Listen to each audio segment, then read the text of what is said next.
cloves, and I cut them in half as per your instructions. So I got those ready. And then I guess the last thing to cut here before we get to the meat is the onion. And I wasn't sure how you like the onion cut. Yeah, so you can kind of dice up the onions pretty much normal as you typically would. Doesn't have to be uniform, really. You know, the onions we're going to be putting in first with the garlic. And we're going to kind of let the onions cook through in some oil and get a little translucent. But, you know, the nice thing about Indian cooking and curries is that, you know, it doesn't have to be as delicate and uniform as a lot of other dishes. You know, you're letting everything kind of meld together, and if your chop's a little rough, that's totally fine. Cool. We've been making, during the pandemic, we made quite a few Thai curries.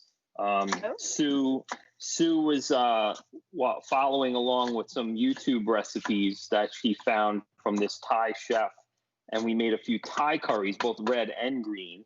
So I'm a little curious as to how we end up a little different here, because I know the seasoning was going to be not considerably different, but definitely enough to make a difference. So, yeah. All right. So I think we have all of our mise en place done. I'm going to bring in the rest of these things and we can go over what we have here.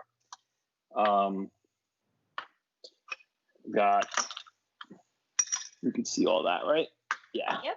So I got the two things I just cut up, which is the chilies and the ginger, which I cut into coins. Then I got salt, garlic, onion, some cardamom pods, some clove.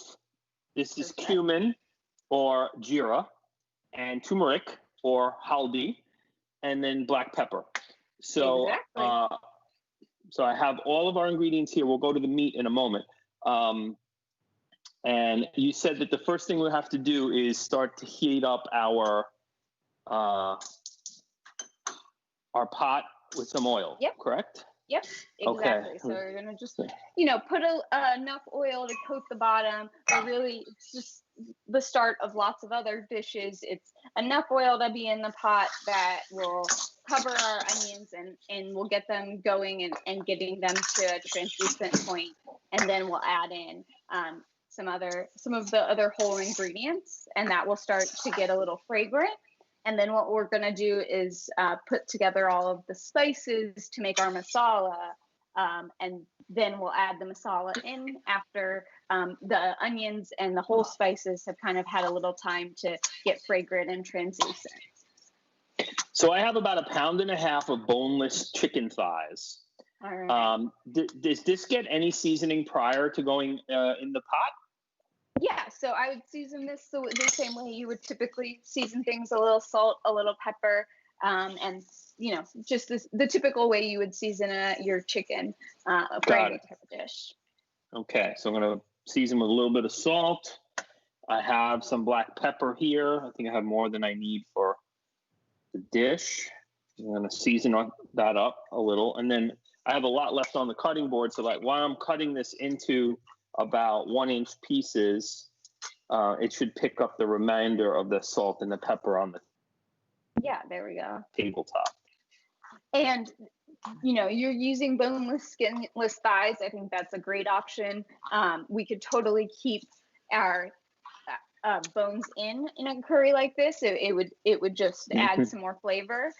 But honestly, this curry, according to my grandmother's recipe, is good with beef, pork, shrimp, chicken. You know, you can kind of mix up whatever strikes you in terms of the protein, and this recipe really goes well with pretty much everything.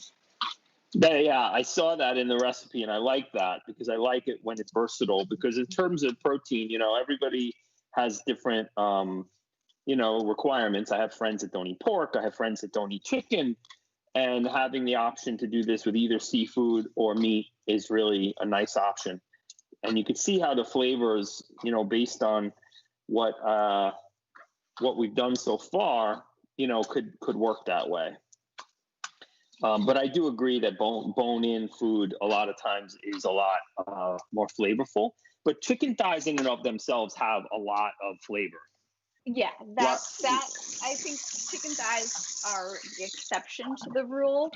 Most of the time, yeah, if you were gonna do chicken breast, I would always, try to get a whole chicken. But thighs are kind of the meatier piece of the chicken and absorb flavor much better than a chicken breast or one of the leaner cuts of chicken. So I think that was a good choice for you. I think it's chest cam time. So I'm gonna get myself harnessed in here and bring the camera over to my chest. Oh, what did I do wrong? You only have one arm, man. Okay. There it is. Yeah. I'll remind everyone today that this is the Work from Home Cafe again. You're watching Creative Live TV. This is Andrew and Scrivani and I's show that comes back to you every Monday at 12 o'clock to teach you a new recipe to go into your week with. This week, Andrew and I are having some fun, and I'm actually teaching Andrew how to make one of my grandmother's recipes. It is called Jira Mira. It is a Goan green curry recipe. And so today, Andrew has gathered up all of the ingredients, and I'm walking him through how to learn a little bit more about Indian cooking and how to create this Indian curry. So I'm excited to be the teacher today. Well, and I'm excited to be the student. So I'm lining the bottom of my hot pan, with some oil. That should heat up. Pretty quickly. So I was exposed to Indian food a little bit as a young man because my uncle, who is sort of my creative mentor, he's a writer and a translator. Lived in southern India for about 6 or 7 years, and he was a vegetarian, and he learned how to cook Indian food. And then whenever he would visit New York, of course, we would have to go eat Indian food because he wanted to show us all the things that he had learned, or he would cook for us. So I have a little bit of experience with the flavors, but not as much with the cooking. So it's something that is really nice for me to sort of dive into a little bit, because I always admired my uncle. He's still one of my favorite family members, and we spend a lot of time together. And he still has a penchant for Indian food. So now maybe I can make something for him next time. Yeah. So And I bet you this dish, not that, in my grandmother's recipe, it doesn't say it could be vegetarian, but I think you could probably mix in some cauliflower and some chickpeas, and you could probably turn this into a really good vegetarian dish too. I think chickpeas, eggplant. I think all of those kind of favorites would go really well here. All right, so we're going to go onion first, correct? Yep. So okay. We're going to throw in the onions. There we go. And we want it on a, medium low heat. We don't want it to cook too fast. We want it to be, taking some time to get translucent, but also we're going to throw in the whole cinnamon at the same time. Okay. You're also going to throw in your whole cloves. Whole cloves. We're putting in 3 cloves according to the recipe. 1, 2, 3. That's a lucky number in a lot of cultures, huh?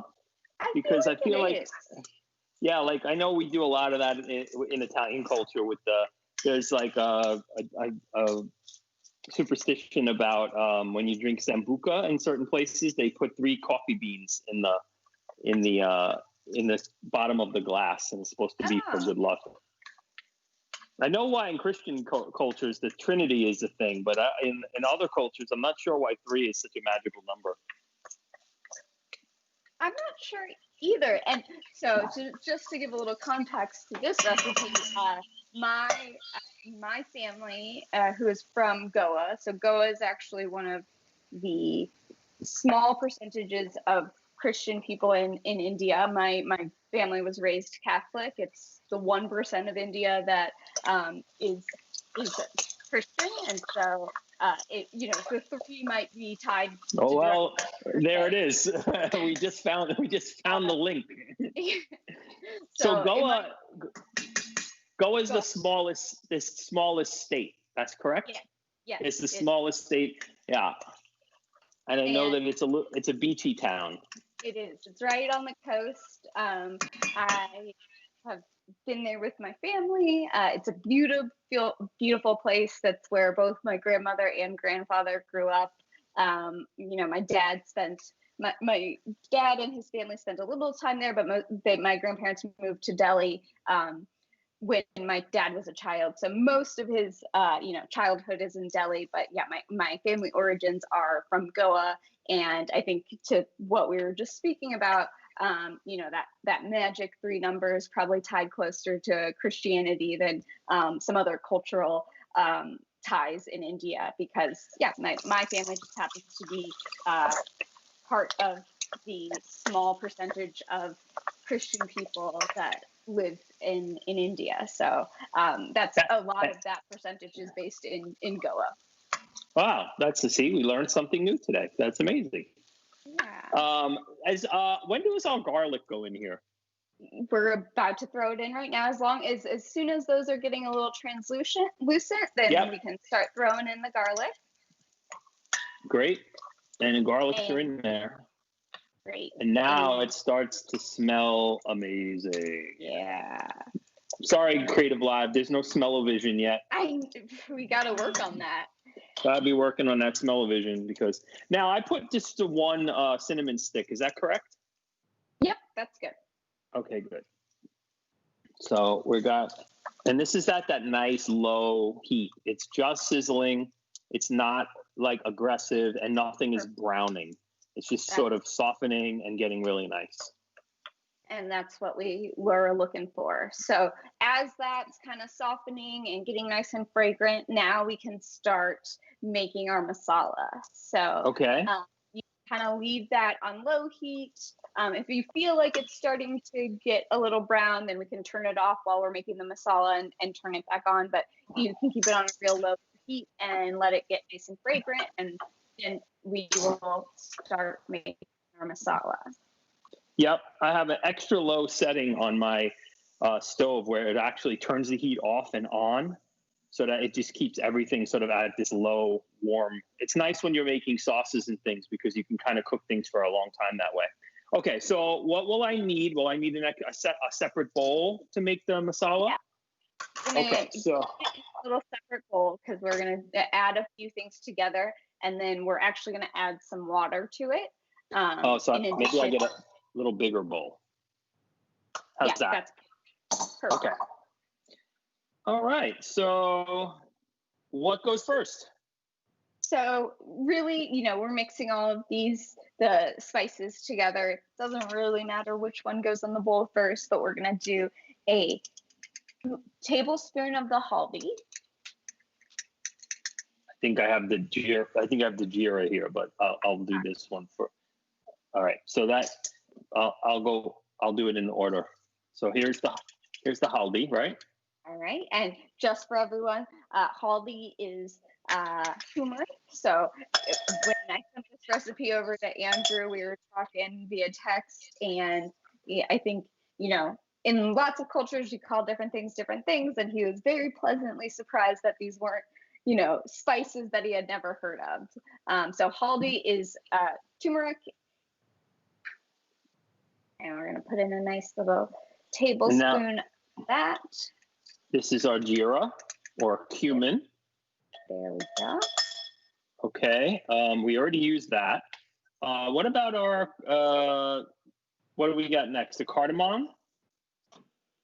Yep, so, sorry, that was my fault. The cardamom you can throw in with the onions, and then just start to let it get a little fragrant with the rest of... Oh, okay. How many go in there? You can throw in a couple pods of cardamom would be great. All right, I like 3 cardamom pods that I just put in there with the cinnamon, the garlic, and the onions, and that's looking really good. Okay, coming back here, salt. How much salt are we gonna go? It says taste. Yeah, so you know, we already salted the chicken, so I think we can just put a little pinch of salt in there. And then we'll taste throughout the cooking process and add it if need be. And I know we have a teaspoon of black pepper. Yep. Which is pretty much all I have left in this one that I made already. Okay. So I still have, what do I have left here? I still have my ginger and my chilies. Does that go in here? We're gonna throw the ginger and the chilies in with the let's see, is it ground ginger you have there? No, the whole ginger, the ones we cut into the coins. Okay, we're gonna throw that in with the onions. This is all gonna be just spices, so you can throw the chilies and the ginger in with the onions and get that going. Got it. Okay. Oh yeah. So the masala is just going to be a mix of spices, and typically what we'll do is you are going to add a little bit of water to that. Okay. And then what about our I still have vinegar as well. Yep. So my dad has gone back and forth. There's some recipes that he adds the vinegar. Sometimes he doesn't. And actually, this time when I was practicing this recipe with him this weekend, he said, "Let's hold off on the vinegar, and we're going to use water, and then we'll taste it and see if we want to add the vinegar in afterwards." Vinegar is in Goan cooking. It's a very common ingredient, and it's a differentiator than a lot of other Indian recipes. So typically we like to use apple cider vinegar, which is what I think you have there. I do. But you could use white vinegar. You could use a variety of vinegars, but I really like the punchiness of apple cider vinegar, and that's really what I associate a lot of Goan cooking with. That has that little kind of pungent flavor to it that adds a little deeper depth to the ingredients. And so, but this time around, I think we're gonna do about a tablespoon of water into the masala. Okay, got a pitcher of water here, and I got a nice fat tablespoon. Good. And then I should just stir this all together? Yep. Start stirring it. We might add a little more water. I'm gonna get a look at it here in a second and see. Yeah, actually, let's throw in, because we want it to have, maybe throw in 2 more tablespoons. A lot of this is just watching my dad and my grandma cooking in the past. So we want to, it's a lot of just look and feel and seeing if the consistency is right. So should it be loose or pasty? Let's make it a little looser than that. Okay. So I think I've already put in about 2 tablespoons. This would be about a third. Okay. Yeah. And it's definitely more saucy now. There we go. Yeah, that's starting to look a little bit better. I think actually let's throw in 1 more tablespoon. Okay.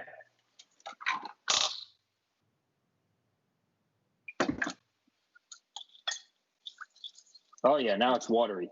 There we go. That looks just about right. So for anyone following along, that's 4 tablespoons to our 2 tablespoons of turmeric, or 1 tablespoon of turmeric and 1 tablespoon of cumin, and then a little pinch of salt and a pinch of pepper. So now what we're going to do is we are going to fry the masala. So this all happens before we put the meat in, and so what you're going to do is you're going to pour that in to our onion and garlic, and what we're going to do is we're going to let it just simmer. And how you know when it's ready is when it stops sticking to the bottom of the pan, and all of the oil is going to kind of start bubbling to the top, and that's when we know that the masala, the color starts to get a little bit deeper. That's when we know that the masala is kind of to the point where it's ready for us to throw in, and then we'll start mixing everything up, and then you just kind of set it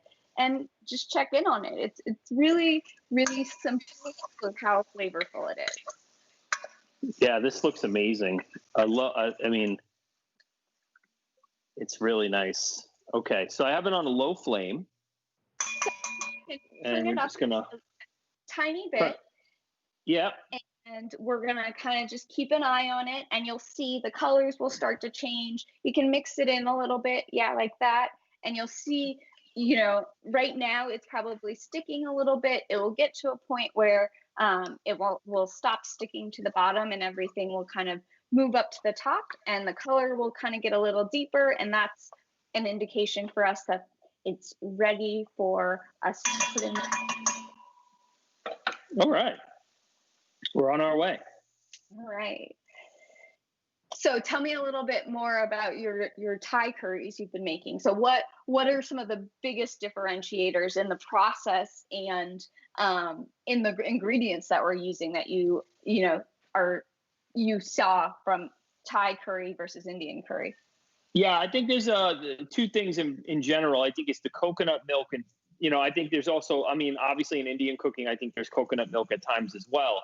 But in this one, the Thai curry definitely had a heavy coconut milk base, and also it was a little bit more vegetable driven. The protein was sort of a secondary ingredient to the vegetables. So we've made it with a couple of different vegetables. Eggplant's my favorite in the curry, and we've made that a couple of times. Ooh, I could see what's happening in there. Check that out. Yeah. So you can see, yeah, like it's all starting the oil separating, and you can see the color changing a little bit. And that's one of the main things that I learned in Indian cooking is the importance of frying the masala before you incorporate it with the meat. And that kind of, what's the word I'm looking for? That kind of starts the fragrance going in a way. Sure. Is it called flowering? What is the word? There's a word that it's escaping me, but getting all of these spices. I think I'm sorry, we're sort of jumping on each other a little bit. That's okay. What happens that's what happens. The teacher doesn't know how to shut his mouth. Blooming. That is the word I was looking for. Right.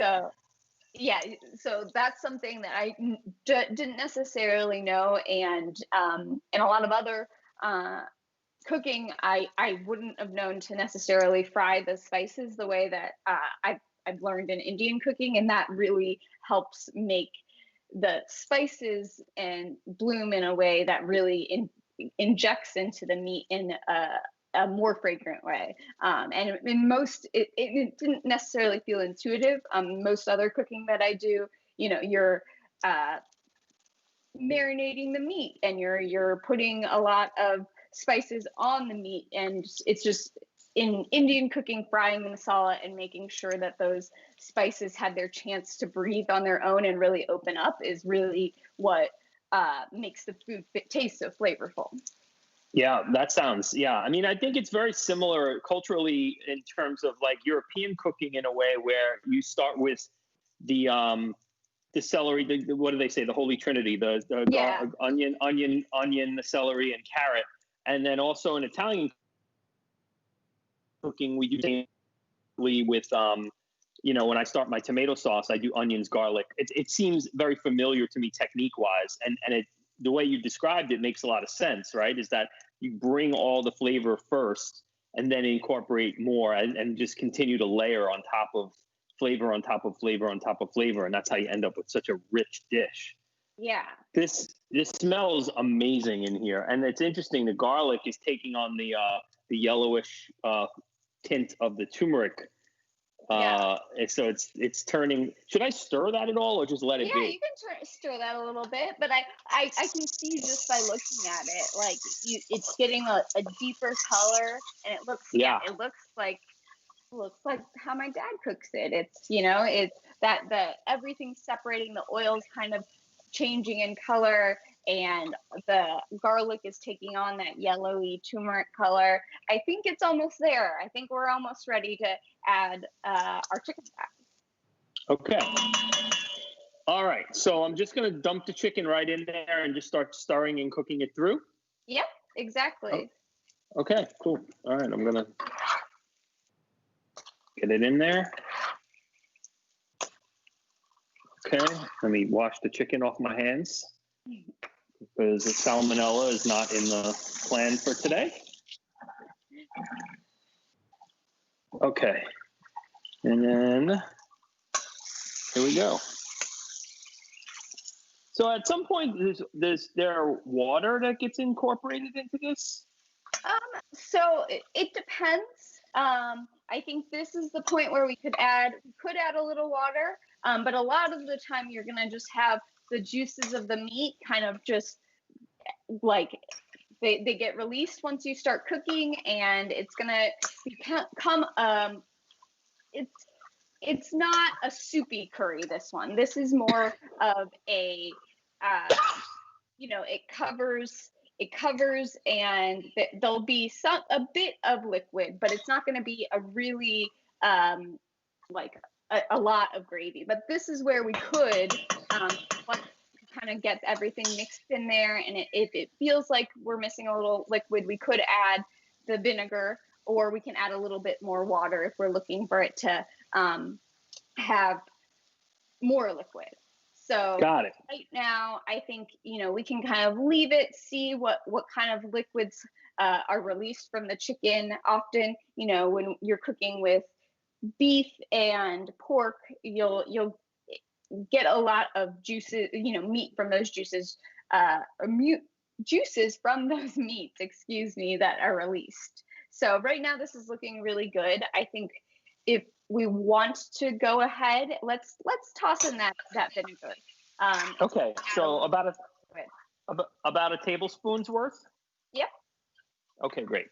I got a little bit more than that here, so I'm gonna just bring it over and take a tablespoon out and get that in there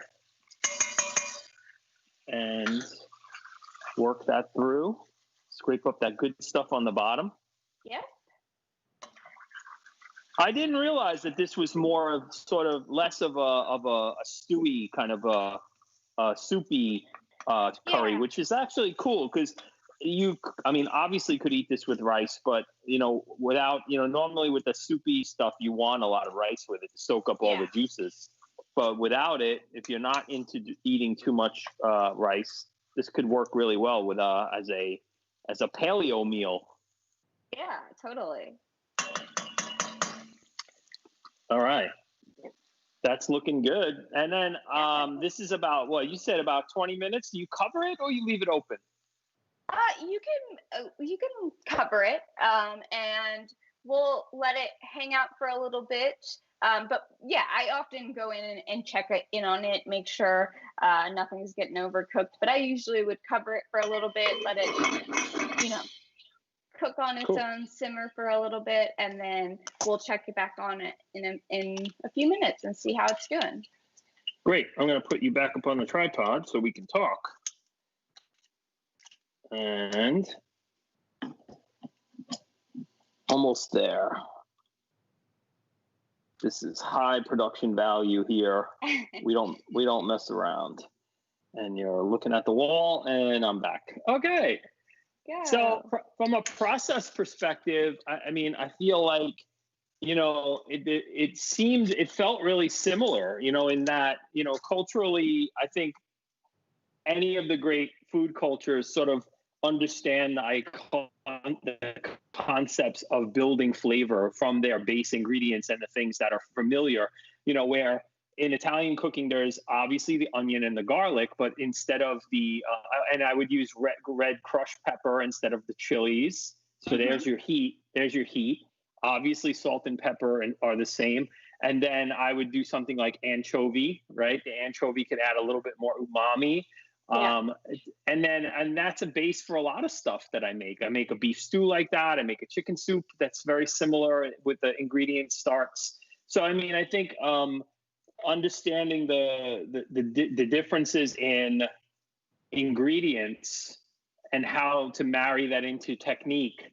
I think that the one really different technique-y kind of thing that is a little bit the way you described it anyway, is the way it separates and the oil rises and everything changes color. I mean, it's very similar to when I make a tomato sauce, Italian tomato sauce, and I put the one of the last things I put in is tomato paste. And then I make that mixture at the bottom, and then the tomato paste gets darker and the oil starts to separate, and that's when I know it's time to throw in the tomatoes. So it's really interesting. But to hear you describe it that way was very good, because you realize that every culture has their own kind of way of describing techniques that are solid in many different culinary traditions. So yeah.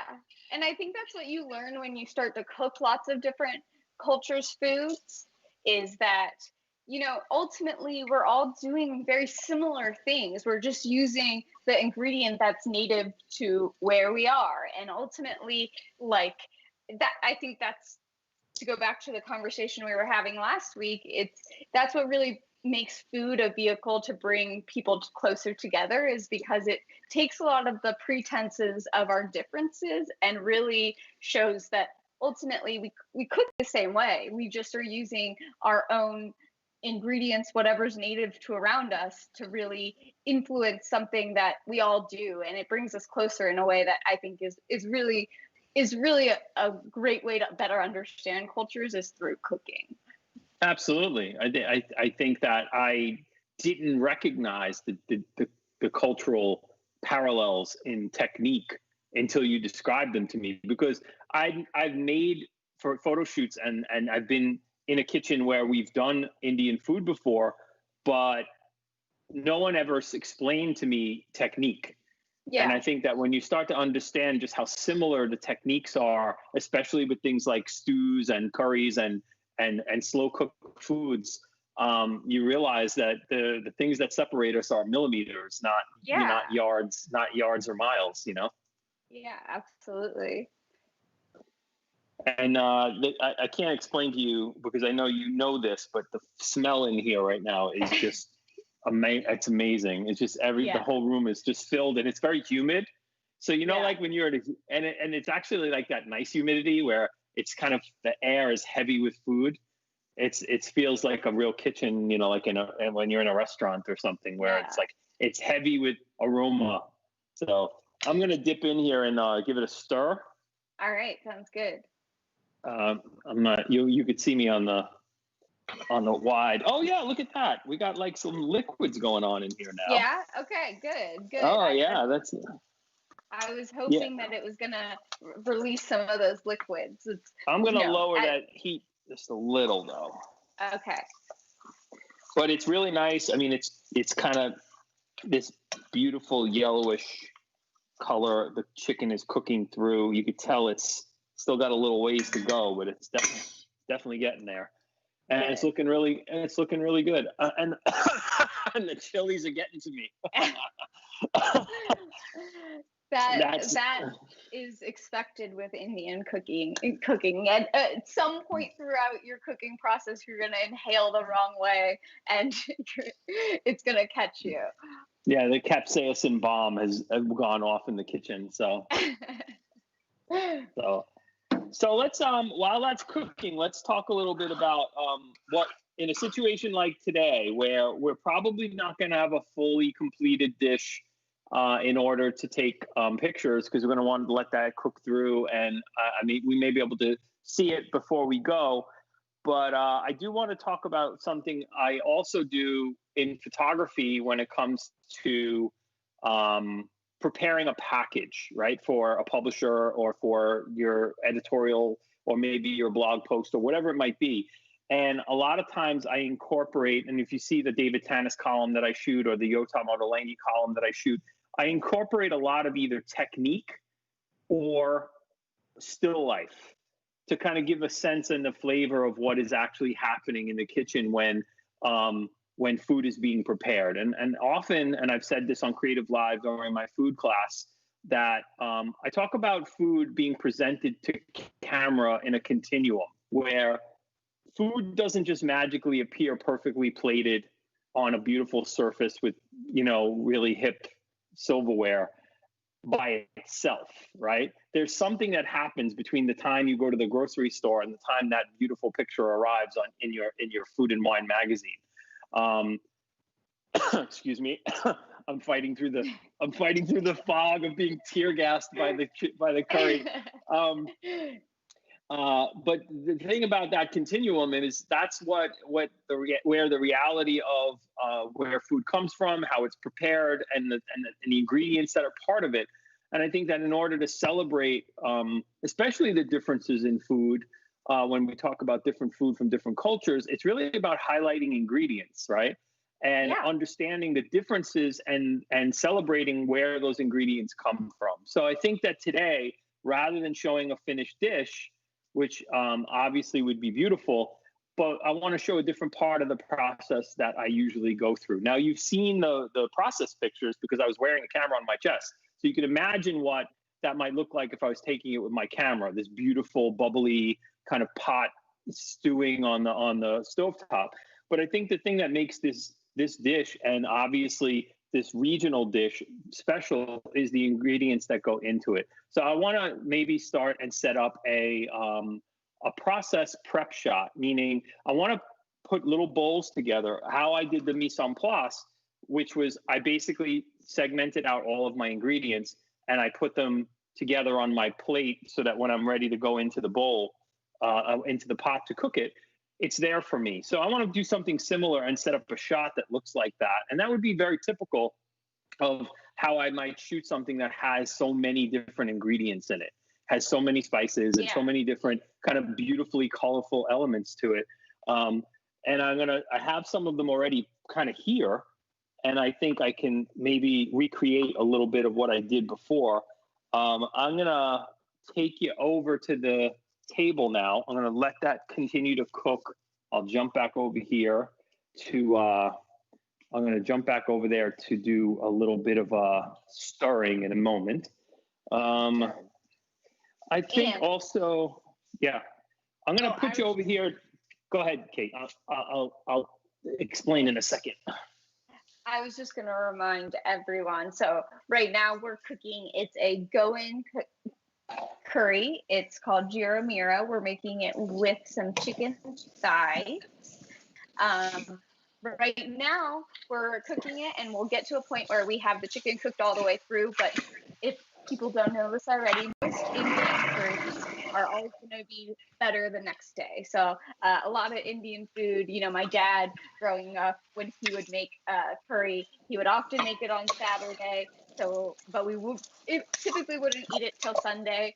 If I was really craving it, it's still delicious, but it's gonna get better every day. You let that meat sit in the spices and absorb it. Indian food is kind of, especially curry is a very comforting food. So it's something that typically we make a really big pot of, and we have it for days after, and every day you let it kind of sit in its juices. It's actually getting that much better. And I think there's a lot of different foods that kind of feel that way, but Indian food genuinely, I think, gets better each day you let it kind of sit in its juice. And I highly recommend, taste it today, but save it for dinner for tomorrow.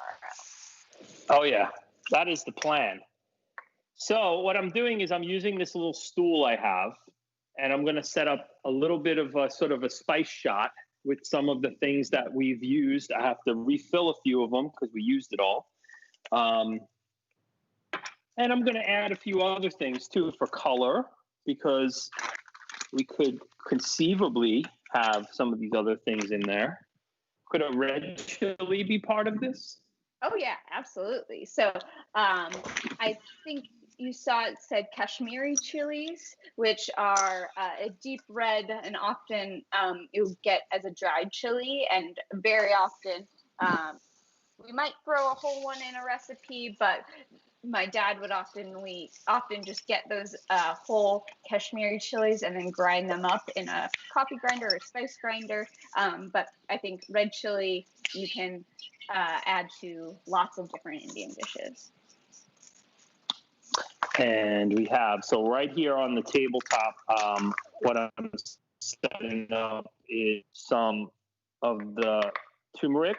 I have the cardamom pods. I have some of the cumin, some cloves. Here's our garlic. Just gonna kind of break that apart. I have some fresh turmeric, which is a bit of a stretch for this picture, but you know, we're gonna take some creative license on. It is still an ingredient that is part of the recipe. I have to get another onion because we used all of the onion, and maybe a little bit of the vinegar, which is we still have, and I have all these kind of little different cups and plates. Yeah, I like this already. And then if we clear this out, we can play around with this one a little bit. You guys can see me okay, right? Yeah? Yep. Not too bad. All right, so let's see what these settings look like. Oh, wow. Not bad for a first shot. Yeah? Oh, wow. Yeah, that looks so good. They're just all so colorful. It's like, and it looks like, so in terms of you picking out the ramekins, it looks like you kind of have a mix of white. There's some wood and some metal in there. Is that, you know, when you're composing a shot like this that shows all the ingredients, are you trying to, you know, have variants of color in both the dishes and the ingredients you're using? I think so. I think it's really nice to be able to sort of have a variance of things. Now, often I would have, and I do back at my studio, I have some propping that that is more traditional looking. So things that might feel like they belong in an Indian kitchen or something like that. Yeah. I have a few things like that. So here's what I'm doing here. I'm cheating a little bit, and I'm trying to put some black on the floor so that if I go off the edge of the table a little bit, it feels like it doesn't feel really jarring. No, that's not working. I would have to get something, which I actually have. Yeah, I actually have a black. Curtain, but it's in my car, so that's not going to happen right now. But actually, let's see if I back out. It doesn't look weird. It actually just looks like. Yeah, honestly, that looks like it's all sitting on a big plate. Yeah, that's cool. All right, so if I get a little higher, I can try to come right down over the top of that.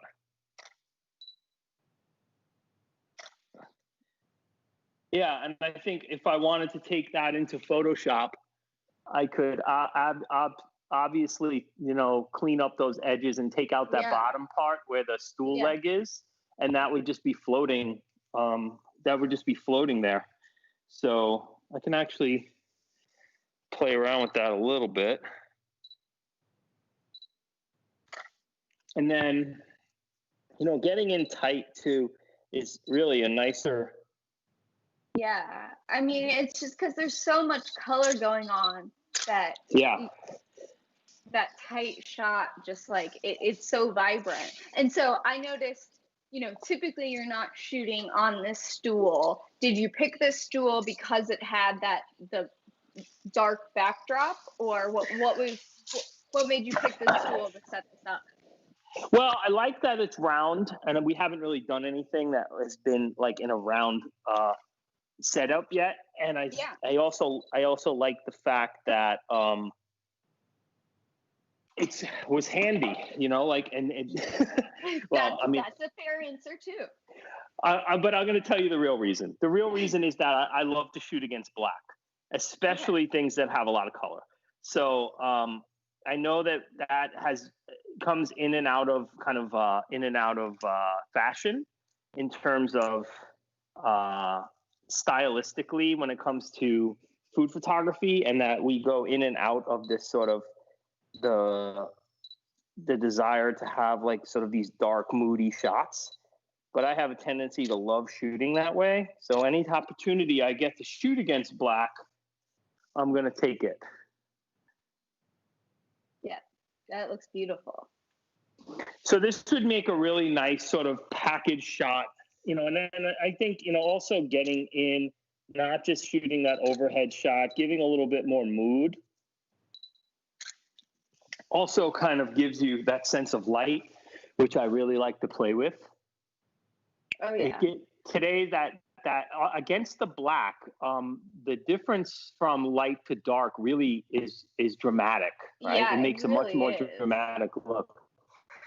Plus, of course, since I'm wearing a black.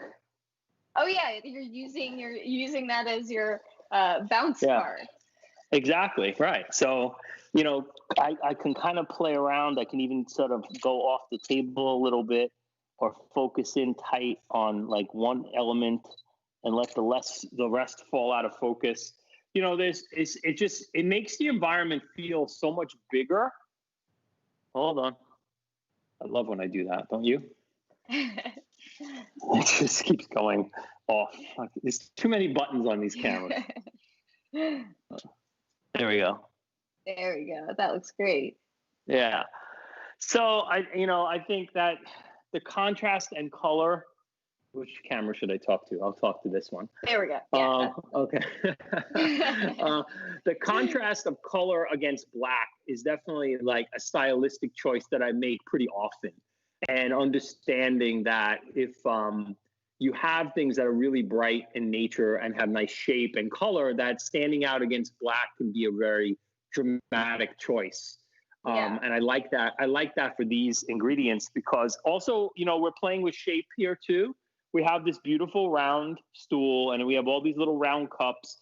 Everything is sort of similar in shape, and it just gives us a nice sort of exercise in playing with shape and color, which is, part and parcel to what we do as artists, right? Is understanding light, shape, and color. And that should be no different in food photography, in that there are times when we have an opportunity to do something creative and artistic that is less about making it look delicious and more about making it look interesting. And sometimes, raw ingredients aren't necessarily always delicious looking. It's not something like you're looking at the picture going, oh my God, I need to chew on those chilies right now. But it's about appreciating the beauty of the ingredient. It's about appreciating the differences in the ingredients and things that we don't always familiarize ourselves with.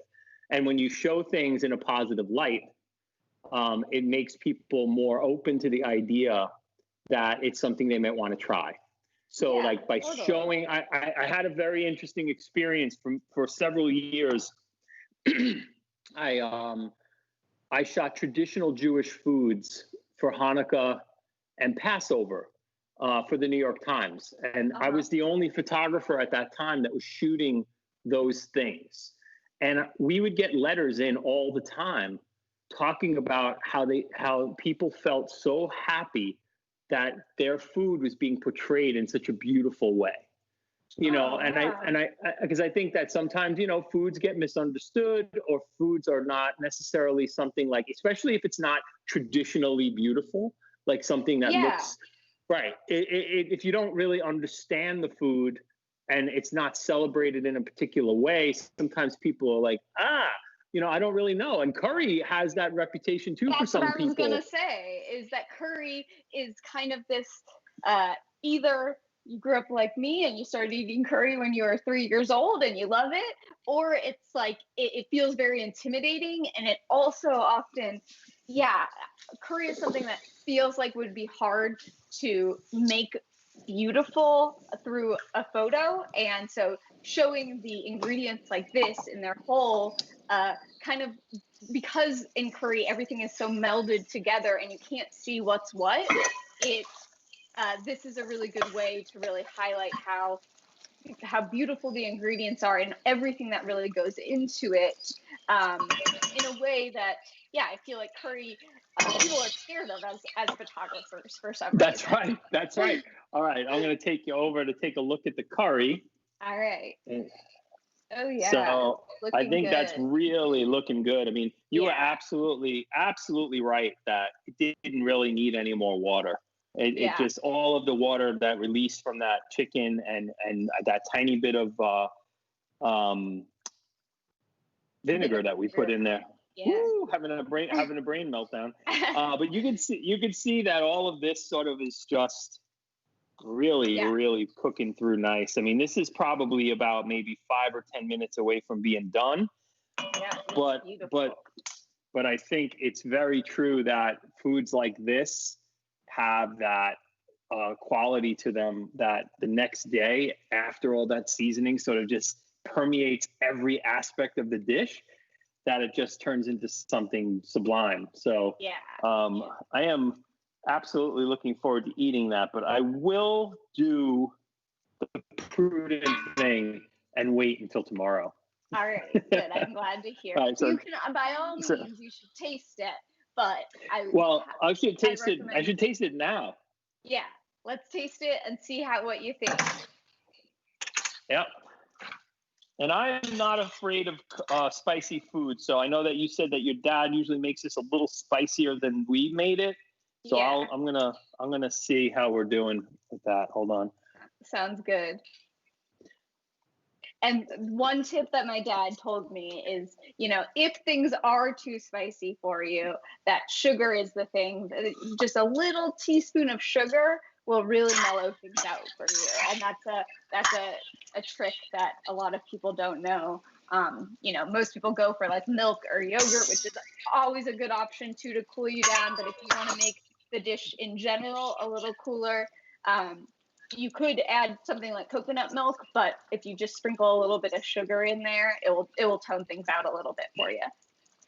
So I would say for my heat index, in terms of what I'm comfortable eating, this is sort of at like a 4 or a 5. Okay. I can eat, I think it's just enough heat to get you aware, but not hot enough to ruin the flavors.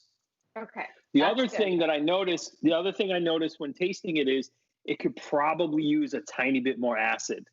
Okay.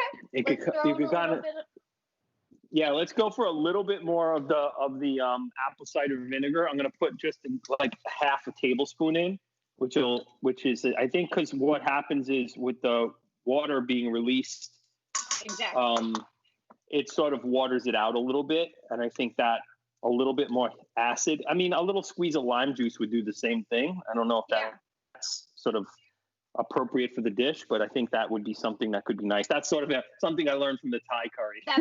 I was going to say that you're melding our two cultures together there. You're melding your wife and my Indian culture together. And I think, I'm sure it would be delicious. I haven't necessarily thrown in a squeeze of lime, but I think there's a lot of similarities that in Thai and Indian cooking that would make it taste really good too.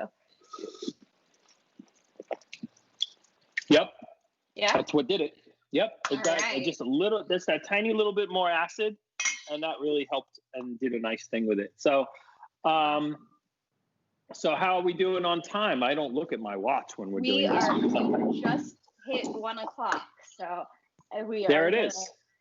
We're going to wrap it up today. This was really fun. I enjoyed teaching you a little bit and talking through, how we can incorporate different cultures through food. I think this is a really fun way for us to learn from each other, which is nice.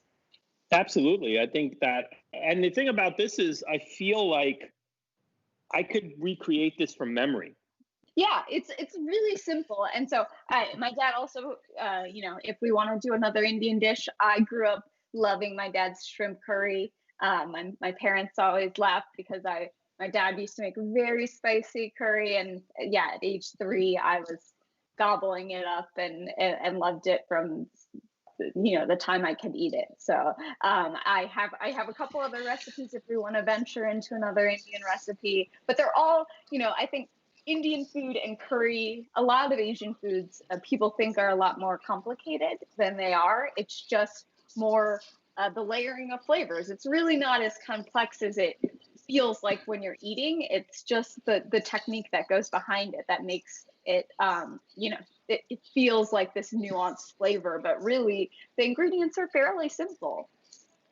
I agree, and I think that it opened my eyes a little bit to how similar technique wise it is to the way I cook. And that means that knowing the balances of the flavors and knowing how to use the seasoning in place of the things that I would season it for, let's say Italian food or Spanish food, that if I'm swapping this for that, it's basically the same amounts. It's just a different seasoning. And then my flavor profiles, obviously salt, acid, fat, and heat. You want to be able to just taste and know what to add back into it. And I think that, once you've familiarized yourself with enough styles of cooking, you absolutely have the ability to like mix and match and use seasoning in a way that feels appropriate, not just for the dish that you're cooking, but also your palate. So I think, I like it maybe a little hotter. I might add another chili next time, so I think it's great. But I really appreciate you taking the time and sharing the family's recipe. I know I guard my family recipes pretty closely sometimes, but it was a real pleasure to learn it. And I felt honored to see your grandmother's handwriting on the recipe. So thank you so much. Yeah, I'll send you a couple other ones. I trust that you will take good care of them and won't be giving them away to everyone. But I'll send you a couple other ones from her too, and maybe we can make another one again here soon. Absolutely, I think that would be great. So I have a couple of recipes I want to share with the team here and our viewers. I have some other things. I have some good stories attached to them. That kind of bridge cultures and other things. So I think that we have some fun things we can do in the future. So, but this was really fun, and I appreciate it, and I'm glad we got to do this today. Yeah, me too. All right. Well, thank you again, Andrew. This is always fun. I can't wait for next week. I don't know. What are we going to make next week? Do you have any ideas that you want to tease everybody with? Well, there's one recipe. It's a baking recipe that has a very interesting story to it. It's kind of steeped in mystery and intrigue in my family. It's actually a scone recipe that is originated from a person who was attached to my grandfather through the war, through World War II. So, and then my grandmother ended up with the recipe, and it became a family favorite. So I'm gonna do a little research and make sure I have the recipe at hand, so I can make it. And would love to share it and show that even an Italian guy from New York knows how to make a proper British scone. All right. Well, I'm excited about that. That sounds like fun. So everybody, you heard it. So now you're gonna have to tune back in next Monday at 12 o'clock Pacific time, 3 o'clock Eastern time, and Andrew and I will be here teaching you how to make some scones next week. Thanks for tuning in. Again, this is Work From Home Cafe with Andrew Scrivani, and you're watching Creative Live TV.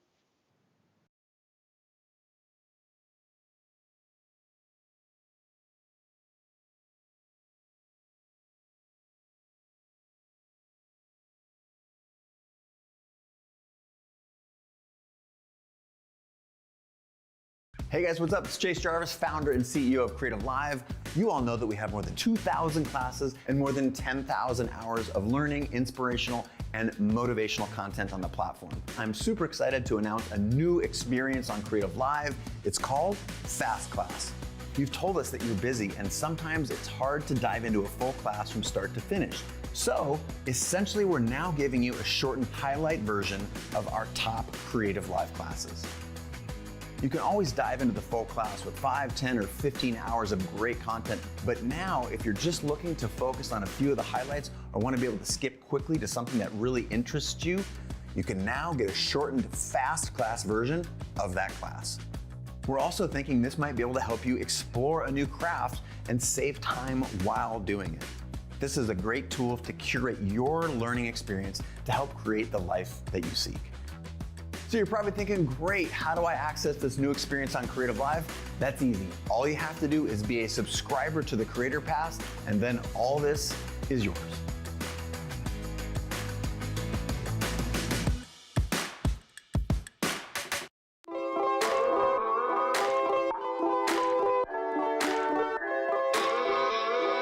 If you're feeling isolated and looking for creative connection, try tuning into creativelive.com/TV. That's where we've got a 24/7 live stream from the kitchen counters. I can do that backlit shot that I really like to do. From the studios and living rooms of many of the world's top creators, where we're doing musical performances, Q&As, cooking shows, virtual book tour events, drawing, spoken word poetry, and more. Life passed me by waiting for an invitation when the world is greater than my nation or my occupation. Be someone you've never been. You feel all that adrenaline? It's medicine. It actually helps me feel like my days are more purposeful. I hope that out of this deep pain will come some collective growth. Dive into Creative Live TV today.